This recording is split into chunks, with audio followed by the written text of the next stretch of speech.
before my project came around, the previous approaches, I noticed one of the problem is that there's no visual indicator to developers which line or which errors comes from the new compiler options. And this has been a huge problem because as people work on a particular file, they would just not spend the time into figuring out whether it comes from the new compiler options or not. With this approach, it becomes very clear whichever line that is marked with ts-migrating are the lines that is not compatible with the new compiler options. So it really encourages developers to go fix it.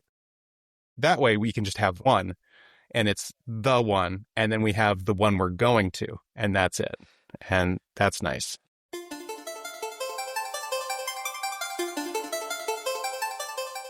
Welcome to TypeScript FM, the friendly podcast for TypeScript developers where we bring you news, updates, and interviews from the community with plenty of tomfoolery sprinkled in. I'm your host, Kamran Ayub, and I'm joined by my co-host and best bud, Eric Onerheim. Together, we're the two TypeScript fools. Welcome to the show.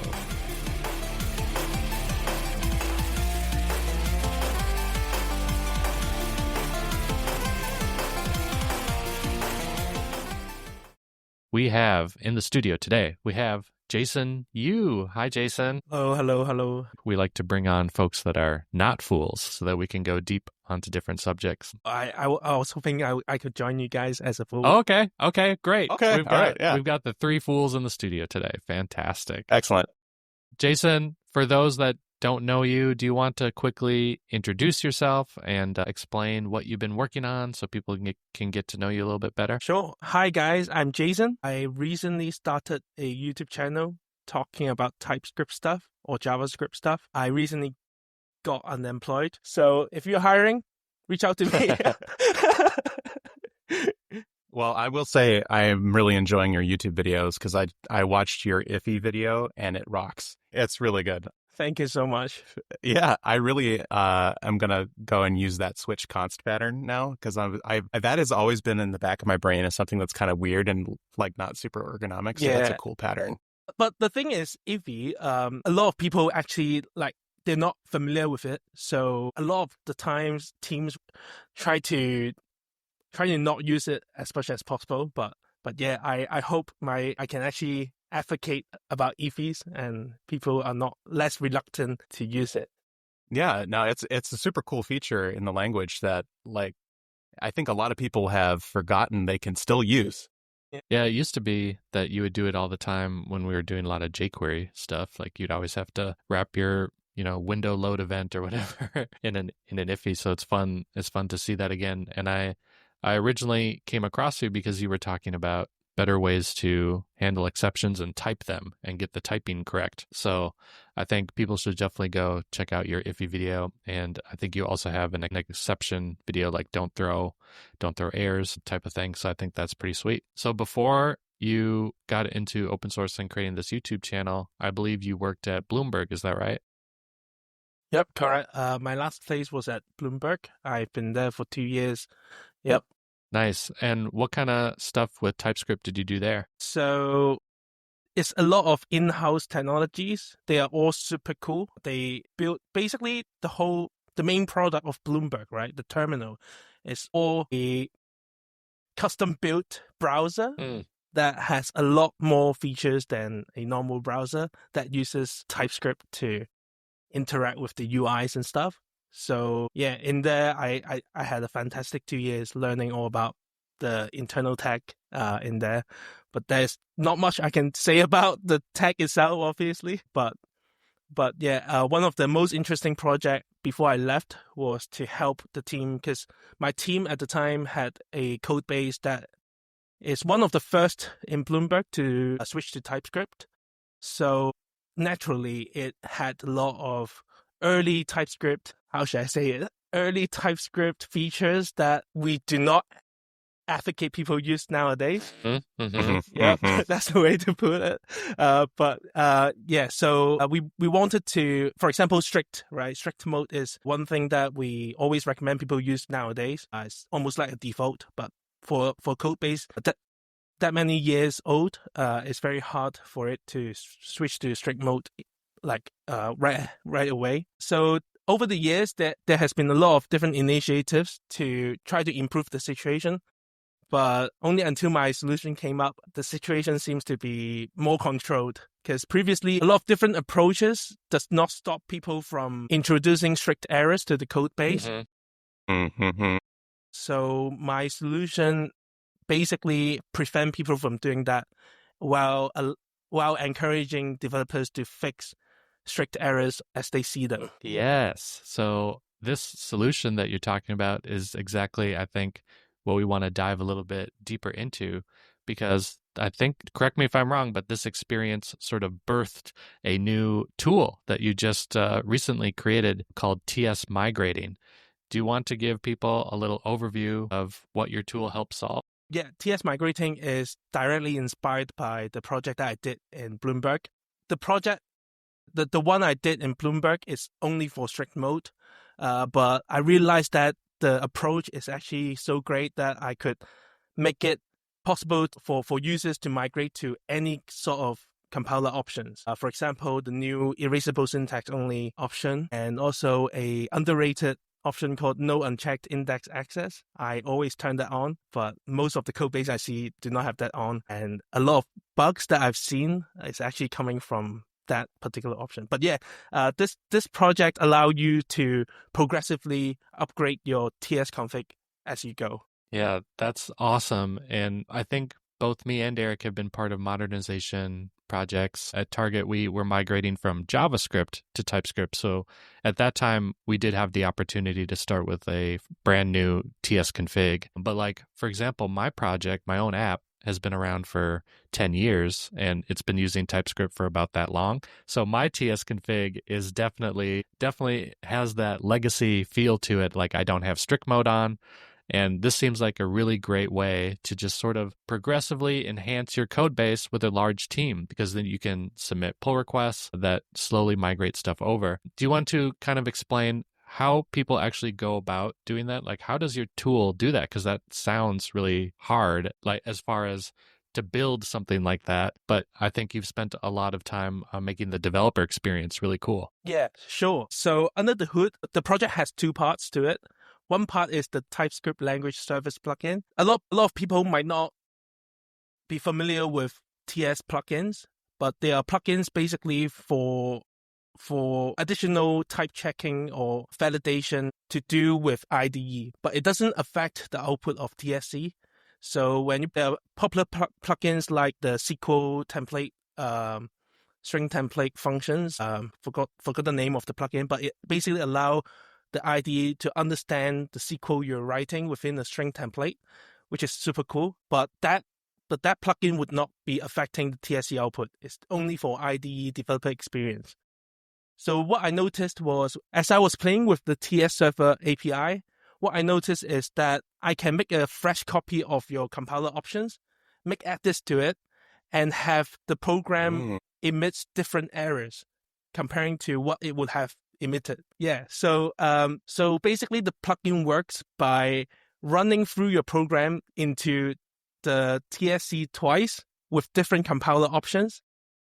And I'll do a diff between the errors so that I know when an error comes from the new compiler options, I'll mark it with a prefix of ts-migrating, telling you that the error comes from the plugin. So the errors come from your new compiler options. And you can then make it fall back to your old compiler options by making a ts-migrating directive in the comment.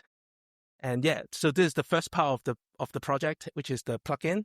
And the second part, as I said before, the plugin only works in IDE, only works with editor that talks to TS Server, but it doesn't work in TSC. TSC would just straight out ignore it. So to make our CI also catch errors from the ts-migrating plugin, I built a CLI to basically do type checking through the plugin. And since I was doing that, so might as well build a nice little script to annotate all the errors in the code base with ts-migrating, because the ideology behind the project is that you will first enable the plugin so that the whole code base is now type checked with your new compiler options.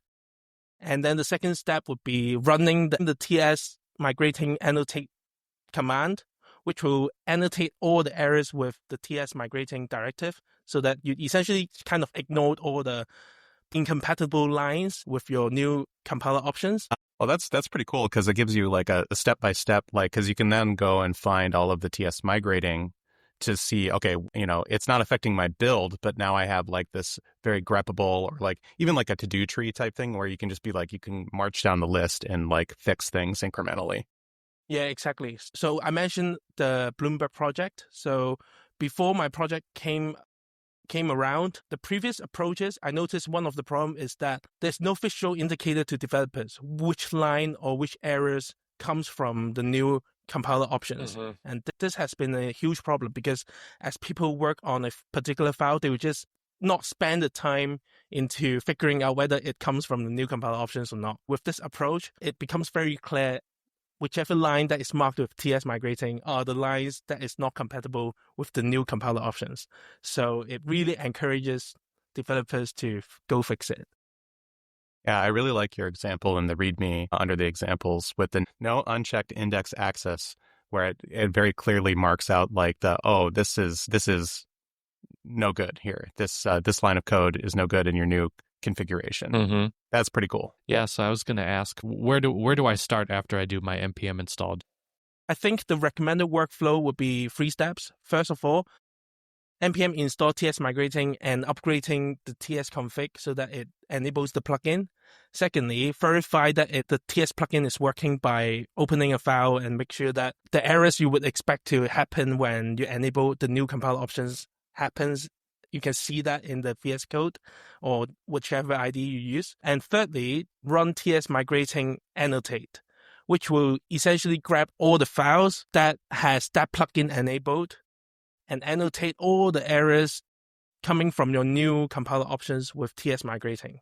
And with these 3 steps, you basically have successfully set up your project with TS migrating. And what comes next would just be committing it and then set up your CI and make sure that developers know that this exists and work through all the TS migrating errors with the team. Nice. This is so cool. And one thing that I love about this is that, you can track your progress. And I like how you put here that, it's named TS migrating, not TS migration, because we're reflecting this incremental process. Like we're not eating the entire elephant. We're not doing it all at once and breaking our CI, and then you're kind of like in this miserable state until it's working. You can work on it kind of in small chunks. Like maybe you do it like, you can have tickets for files, you could have tickets for folders, and then you can just kind of work through it in small chunks. Your CI can still pass, but you can also double check that your new desired settings are still working. So I love that. I'm so glad you picked it up, because I would never admit that that's because of TS migration has already been taken up on NPM. Yeah. I love it. I love a good like retroactive name. I used to do this the hard way. So like Excalibur has been around since the TypeScript beta. I think it's 2012. I always get the date wrong, and it's old. And so what I've had to do is like I throw a TSConfig into a folder, but that's like less good, because either A, you need to manipulate all of the files in the TSConfig so that you can do an incremental thing, or you need to just work folder by folder, and that might not work out either. So it's like I'm like 2 years into a TSConfig migration, and like I'm only maybe 30% done because it's so difficult to do. So I'm definitely going to be taking this and applying it to Excalibur, because dang, it's been really painful to like have multiple TSConfig. And then it's really confusing too, like to have multiple TSConfigs around. Yes. So like that way we can just have one, and it's the one, and then we have the one we're going to, and that's it. And that's nice. And then the other thing I wanted to ask about, so as a listener, I might be imagining I get these errors in my editor. I'm inside of VS Code. It's the error that I expect for my new TSConfig, let's say, but I'm not ready to migrate it yet. I think you mentioned that there is a comment directive you can add above the line, and people might be familiar with like TS-expect error or TS-ignore. Why not use those instead of creating a new directive? I have seen approaches which might try to migrate compiler options with ts-ignore and ts-expect error. And most of you might, I think both of you would know that this can only cause nightmare, because what ts-expect error and ts-ignore do is essentially ignore all errors next line, which is not the desired outcome. We really want, ideally, is just to ignore the errors coming from the new compiler options, which is exactly what ts-migrating would allow you to do. So instead of ts-ignore, you would be putting ts-migrating to state that the next line uses the old compiler options. Perfect. Yeah. And that makes a lot of sense, because like ts-ignore and expect error, that seems like a foot gun waiting to happen. It's like, okay, we're in the middle of a migration, and then we also just introduce a bunch of type errors, and we don't know it. So like I said, we were migrating from vanilla JavaScript to TypeScript, which means that our original code base did not have any types. And so what we did was, this was an approach I think that we found listening to the Airbnb TypeScript migration session, but we basically created a placeholder type called like $TSAny.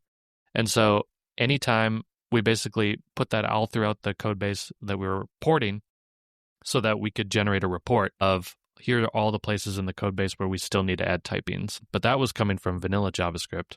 And it seems like for TS migrating, this is the perfect solution when you already have an older TypeScript code base with an older TSConfig and you want to migrate to the new one. But that's kind of what it reminded me of. Yeah.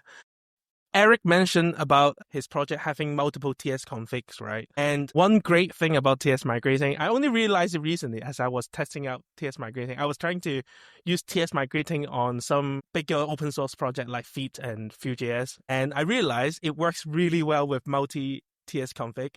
It automatically picks up the right TSConfig to look at. There's an include option in TSConfig. The files that it includes will be checked against that TSConfig specifically only. It wouldn't do crazy things like only use the root TSConfig and stuff. It actually almost, I believe it's very close to how IDE actually look at your files and find the TSConfig. And the command line and plugin only works in TypeScript files where its TSConfig has the plugin declared. So it's pretty neat. Yeah. Yeah, that's good to hear, because otherwise I could foresee like an incremental migration being stymied by multiple TSConfigs. So this works the way I'd want it to work. So that's awesome. Yeah. Are there any compiler options that are not supported during the migration? I have not tried all compiler options, but do feel free to test it out and file any issue. And I would love to make this great. And I feel like this can add a lot to the community. So I really want this to work out. Yeah. Yeah. I think the one, like there's so many compiler options also. Like it's a Swiss Army knife of options and all the blades are out. So you can't grab it. But one that I'm thinking off the top of my dome that would be interesting to try is removing different libraries from the lib field. So for example, you might have like old versions of ES 2016 in there, and you want to like clean that up, make sure you're not breaking anything. But that could also break typings, because you might be relying on an old version of a typing file. That would be interesting to do. Or if you're like, hey, I want to make my code isomorphic, so I'm going to get rid of libdom, and we have to do our own typings to do isomorphic stuff. It's a real pain to do isomorphic TypeScript, but like you basically have to rip out libdom, and then you got to reckon with the consequences of that, which are painful, because I tried it once and I was like, actually, I'm not going to do that anymore. That's really hard. But that would be another thing you could do if you were interested in trying that out. Like, especially if you're like, hey, I want to run on more than just a browser. I want to do different run times, which is kind of where we're headed now with Bun and Dino and Node all supporting TypeScript, not all of them sharing the same typed API. So it makes it kind of challenging. Yeah, I really like your idea of removing lib from TSConfig. I haven't thought about it myself, but I think it will work really well with TS migrating. Awesome. I'm going to try that. I'll report back. I'm going to try that. Please do. I'm really curious what kind of like technical challenges you faced while building a compiler plugin, because I never thought to myself of ever doing that. So like, what kind of stuff did you run into doing that? Truth to be told, I didn't start with wanting to build I didn't even know TS plugin existed. But then I was playing around with TypeScript APIs. And then I noticed the server, when you do TypeScript /lib/server, it's an export from TypeScript that apparently is how the IDE talk to TypeScript. And that got me curious. And I saw a lot of function names that is less documented than other TypeScript features. So it's very, very hard to figure out how things work. And also logging is really hard in the IDE when it talks to the plugin. I think I did a lot of hacking around. I tried to put the log message. I tried to log in the error so that when I hover on the error, I can see the log. I see this object is that shape or something like that. It's really funny. One of the hardest though is a really hidden, undocumented. It's not even typed. So usually the server API, everything is typed. You can guess how things work through the type roughly. But there's one option that is not typed, but without that option enabled, I believe it's just a Boolean flag. You just set it to true and it will basically be much more memory efficient. And my standalone CLI script kept crashing for some reason. I couldn't figure out why. So I started searching online, looking at similar plugins, and I found this plugin. Actually, a huge shout out to them because it's a huge inspiration for this project. It's the TypeScript strict plugin by Allegro. I think the implementation is very, very similar to ts-migrating, except it's file-based instead of line-based. So you will be reverting files to non-strict instead of reverting lines to non-strict. And upon looking at the source code, I realized there's this update from project option, which once enabled, it fixed all the issues I was having. So yeah, huge shout out to them. That's always rough when there's an arcane property that you need that is like, yes, I forgot to include the make it work flag. That sucks. That's really frustrating. Yeah, I still don't understand what the option does, but it just fixed the issue, so seems to work. Hey, TypeScript team, if you understand what it does, let us know and document it, please. Oh, and well, that brings up the next question, which is, have you looked at what this is going to mean with TypeScript native and with the new preview coming out? Does it support the same type of language service plugin, or will that require like a new version of ts-migrating? I haven't looked into the implication of it, but because currently when you run ts-migrating check, which is supposedly the TSC equivalent if you use ts-migrating, it doesn't actually use TSC. It calls into the server API. So it's like spawning an IDE, opening each file and figure out the errors and then report back in the CLI. It doesn't actually open the IDE, but under the hood, it's similar to that. So it doesn't actually use TSC. It uses the TypeScript language service to do type checking. So I imagine it wouldn't have any effect on TSGo, but that also means that I cannot leverage the speed of TSGo because of that.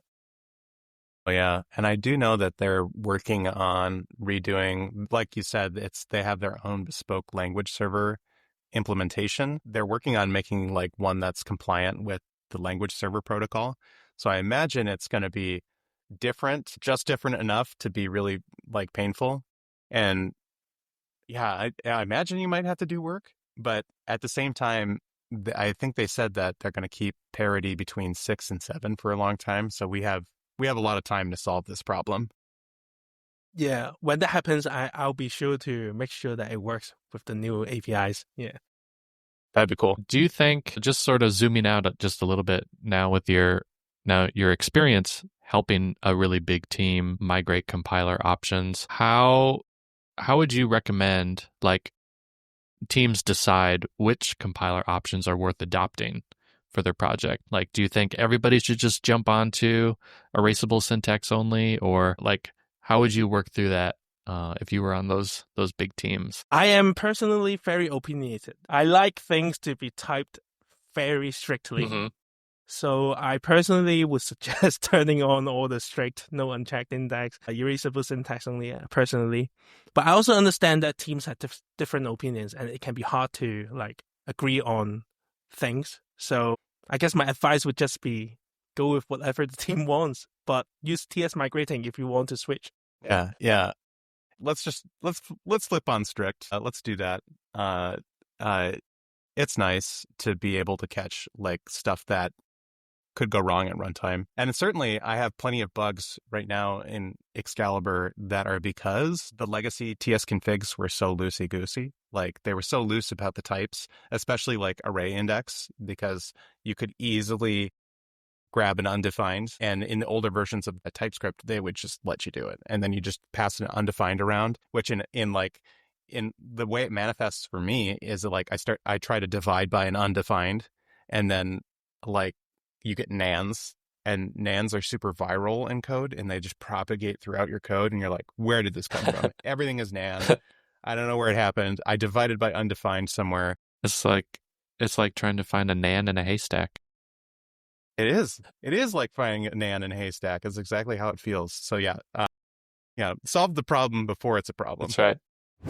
TypeScript FM is sponsored by Excalibur.js, the friendly TypeScript game engine for the web. Like many of you, I got into computers because I loved video games and dreamed of making one, but game development always felt a bit intimidating. Instead, I built a career in web development, though that dream of making games never really went away. Then I met Eric, who showed me I could use my HTML, CSS, and JavaScript skills to create games with just a bit of game design knowledge and the right engine. Excalibur.js makes game development approachable, offering everything you need to build 2D web games. Arcade physics, sprites, animations, input support, and integrations with tools like Tiled and AceSprite. It's beginner-friendly, yet flexible enough to grow with you. Our team has published 10 games using Excalibur, all written in TypeScript. If you're a web developer looking to dip your toes into game dev or sharpen your TypeScript skills, give Excalibur.js a try at excalibur.js.com. Click the big tutorial button to start building your first game, Excalibur, a Flappy Bird clone. After that, join our friendly Discord community of web developers who love to help each other and share game dev tips. I think on the fun side, Jason, are there any TypeScript language features or patterns you really enjoy using? I think I'm actually having a new video about what I think clean code is. It's not specifically for JavaScript and TypeScript, but yeah, it applies the rule of least power to your code, and it has been my core guiding principle of what clean code is for years. So, well, I'm excited. Do check it out when it comes out, because I it's really profound when I realized it, and it really changed how I and the team at the time code. So yeah. Do you want to give listeners a little teaser about what the principle of least power is if they've never heard of it? Surely. The rule of least power is a officially formalized rule in the W3C organization. So there's a document in W3C that was years ago, but it is the guiding principle of how the web was initially created. So when the legend Sir Tim Berners-Lee created the web, he wanted things to be reusable. And he realized that for things to be reusable, they need to be less powerful.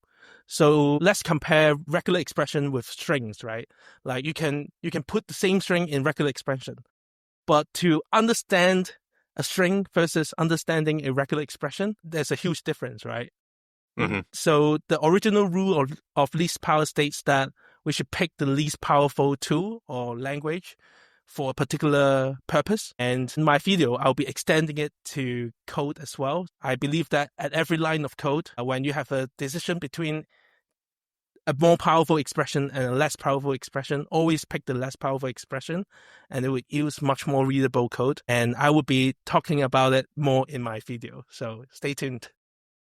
You know, this reminds me of this, like, I probably have been just using this, but I call it like low magic code, which is like, you know, in Python, you have this list comprehension feature where you can write an incredibly obtuse expression to filter and map a list, or you can make a for loop. So I think the for loop might be more readable for folks, but the list comprehension is very terse and very powerful, but it's like you have to look at it for a long time, you know. That is exactly one of the examples that I gave in the video. Is actually, I personally, when I was at university, the first language they taught was Haskell, and it was a functional programming language where side effects wasn't possible. But in other languages, when I started to apply functional programming concepts in other languages, I realized that a lot of people just do side effects everywhere. They use map just for looping through things. This extra power makes all the map filter in most of the languages too powerful. And I have a concept called depowering, where you can agree with your team to never do side effects in these functions or some particular rules to depower expressions. And with that depowering, it becomes readable again. Because otherwise, when you see a map, you can't fully trust it to only map through an array, because you could easily just do map and then do x plus 1, x equals x plus 1, and that's horrible. And so I'll be there's a lot of examples in the video. So yeah, I'm so excited. Yeah, that's cool. Yeah, I've definitely seen some pretty heinous functional JavaScript, like attempts. I guess an attempt at functional JavaScript, maybe, where it's mutating in the map, and you're like, oh no. It's too easy to do that. Yeah, it's this discussion kind of reminds me of a book someone recommended to me. I have it on my shelf. I haven't read through it all, but it's called 5 Lines of Code. And so you can kind of guess what the author's opinion is of like really, really small functions and like keeping things super readable. He has like different rules around stuff, like only one if statement per function and things like that. One of the other things that he talks about is no enums and using classes, because it's an object-oriented type of book. But he actually uses TypeScript in the book for all the examples. But he explains different ways to represent the idea of enums, but as classes, because typically you need to add some special behavior to something that you would be doing, you'd be using an enum for. So he kind of goes through that. But he has a really nice kind of implementation flow. It's like you do step by step, here's how to refactor your code to do it this way. But anyway, I think keeping things simple and least power sounds very profound. I like it. I think I need to put that on my forehead so that when I wake up in the mirror, I can read it. Yeah, Jason. I might have to write it backwards. You can make a shirt that's like principle of least power or something. The law of least power. Actually, I shared that idea already a few years ago when I came up with the idea. But I'm just now I realized that all my articles can just become a YouTube video. Nice. So I'm grabbing some of my good stuff that I really like, underappreciated articles, make it in the video. Hopefully we'll get some better traction. I love it. I feel like that is a really nice way to end the episode on some takeaways for people. Is there anything else you want people to know about what you've been up to? Like, where can they go find and watch your upcoming videos? So you can subscribe me on YouTube. My YouTube handle is YCMJasonCodes. You can follow me on GitHub. It's just YCMJason. You can follow me on X. The handle is at YCMJason. You can follow me on Blue Sky. The handle is at YCMJason.codes. Oh my God, my handles are all around the places. Yeah, it's all good. We will include links to all your socials in the show notes. So if listeners want to go check you out, and they should, they can check the notes. And of course, when your new video drops, we will feature it in the community highlights section. Thank you very much. Thank you. Yeah, this is super awesome. Thanks for chatting with us. Thanks for inviting. It's an honor. Hi, everyone. This is Kamran. I just wanted to thank you for listening to the show, and we hope you enjoyed the episode. If you want to see the show notes, you can check your podcast player or go to typescript.fm, where you'll see a list of all the episodes. If you enjoyed the show, tell your friends, and please rate it on Apple Podcasts or Spotify, because that's how the show grows and gets discovered by more people. If you want to suggest news or a project that should be covered, or just want to say hi, email us at feedback@typescript.fm. If you want to follow us on social, we're both active on Blue Sky. I'm at Kamranicus.com, and Eric is at ericonerheim.com. You can also follow the show directly at typescript.fm.